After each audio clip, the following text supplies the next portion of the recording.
Alright everybody, welcome back, and I just had to make a video on this aircraft. This is probably the stupidest edition of this update. And if you want to know why, just watch that missile in the background.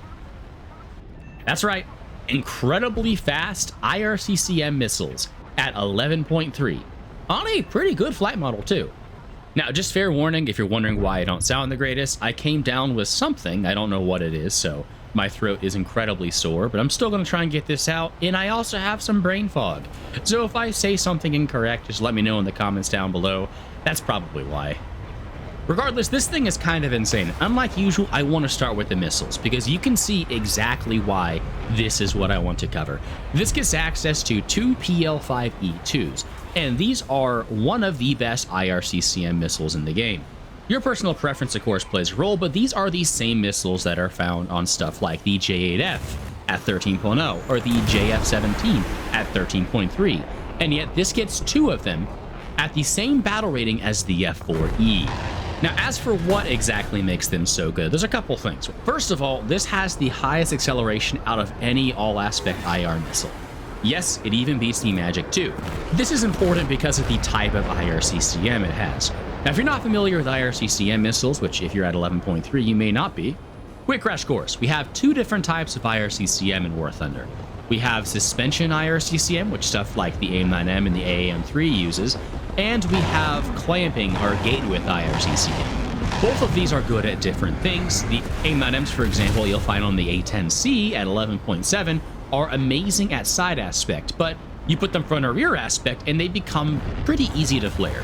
Now, the PL-5E2 and other gate with IRCCM missiles like the R-73, like the Magic 2 that I mentioned, they function on something different. Basically, first of all, they have better sensitivity values against flares than, say, for example, an AIM-9L, and they also clamp down their field of view of the seeker once they get a target. In this case, it drops down to 0.75 degrees. This is important because it means that if the missile is close, there is a chance that either will not see the flares at all, or the flares will get out of the seeker head field of view before they warm up. So on these gate width missiles, faster acceleration means, of course, less time to react, but also they get closer faster and into that better IRCCM zone. And remember, you're also fighting very hot planes like this F4 that you see in the background. Basically, for a lot of these planes, they have to pre-flare or else they just die. And the missile also has excellent range. Like you can see right here, this is from like 7 kilometers above. And sure, it's above him, but still, it hits him no problem. Now, personally, I wouldn't really recommend using it from these ranges because it does better at those closer ranges where the IRCCM has time to shine, but it does have a very short burn time, so it's unlikely that people will see it. Now, if you're paying attention to the background footage, you just saw the one, like, weakness, quote-unquote, of the PL-5E2. It accelerates so incredibly fast that it doesn't have the best off-the-rail pull. Now, is it still going to be hitting most of the off-boreside shots? Yes, but that is one area the Magic 2 is a little bit better in. So basically, I would say if you're doing smart launches, two of these missile shots I would wager would get you at least 1 kill per pair, and honestly, it wouldn't shock me if it was more like 1.5 or 1.6. And that is only talking about these missiles, because it doesn't just end with the missiles. The JH-7 has a surprisingly good flight model as well. If you've played the JH-7A in the Chinese tech tree before, you'll know what I'm talking about, but this one is just slightly worse. It's about 400 kilograms heavier. Regardless, at 11.3, this is a very competitive flight model. Basically, the only issue I felt while using it, well, two issues really. It's slightly clunky when it comes to hitting the gun on target, and it also is a little bit slow, at least for an 11.3. You're not typically going to be going faster than around Mach 1.2, which sure is still faster than the F5C, which if you're getting down tiers, you will be seeing a lot.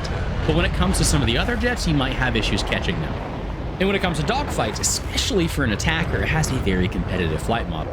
This thing is going to beat the F4E in a dogfight, and even against stuff like the F5C, once it gets slow, it can somewhat hang with it. And if you do get caught out while you're slow, you also have better acceleration than both the F4E and the MiG-23ML. Unfortunately, though, this flight model is kinda wasted on the thing because of the gun that it gets and the placement that it gets. Like basically all of the Chinese planes, except for the flankers, this thing gets access to the GISH-23, which normally in the best of times is already not the most ideal gun because it does have pretty slow velocity, but also cannons are also bulked right now as well. Typically, I would use the ground target belts in this case, but if you see, the placement of this gun is absolutely terrible. It is both way below in the middle of the aircraft and off to the right side. That in combination with how the nose sometimes acts like a little bit of the boat can make it very difficult to actually shoot people. Although, to be honest, most of the kills I lost out on were simply because it took me too long to get to the fight before somebody else came in and mopped up the kill. Overall, though, this plane is stupid at 11.3. It should not be at this battle rating, and really it just goes into more of the same of Gaijin not playing their own game, dropping vehicles with either all aspect or IRCCM missiles at way too low of a BR, and then the community having to beg them over and over and over again for them to finally move the vehicles up where they belong. This has happened so many times, and the most recent one was when they dropped the A-10C at 11.3 with 4 HMD 9Ms. Now, you only get 2 missiles, sure, but it is on an airframe that isn't absolutely terrible. And so, just like what you see in the background, you get to randomly jump people, even ones with large caliber flares like that tornado, and just absolutely beam them out of the sky, though in this case I got damage RNG'd. Allegedly, there is supposed to be a BR change sometime later this month, so hopefully this will go up in BR to either 11.7 or really 12.0 by then. But for now, if you're playing around this BR, you have something besides the J-7D Menace to worry about. Now, if you were wondering, besides the 2 less missiles that it has, and besides the worse flight model that it has, what is different between this and the 12.3 JH-7? Well, it loses out on a lot of its air-to-ground capability. So the 12.3 JH-7, which is actually 11.7 in ground RB, gets access to now 4 KH-29Ts and some laser-guided bombs. This is a pretty solid hit for that battle rating. It also has a TGP. This, on the other hand, is significantly worse in that department. Now, mind you, it's not terrible cast for its rank by any means. It still has CCIP for both its rockets and bombs, and you can carry a nice little assortment. Now, me personally, I was bringing the 4 500-pound bombs and some rockets as well. But the lack of a TGP makes it much harder to find targets, and realistically, you should not be doing what I am doing in the background. Because I'm going to tell you right now that in a few minutes, well, really less than a minute at this point, an AA is going to spawn up and instantly beam me while I'm doing my loot. What's probably the best way to play this thing is to stay very low, come over the hills with your rocket CCIP, and try and hit the AA before they can see you. This is also still very good at killing other enemy aircraft, like the SC-25 right there, because it is at 10.3 in ground derby, so you're facing, in some cases, flareless planes with all-aspect IRCCM missiles. In any case, though, I hope you enjoyed the video. If you did, let me know in the comments down below, and I will catch y'all next time. So, peace, y'all.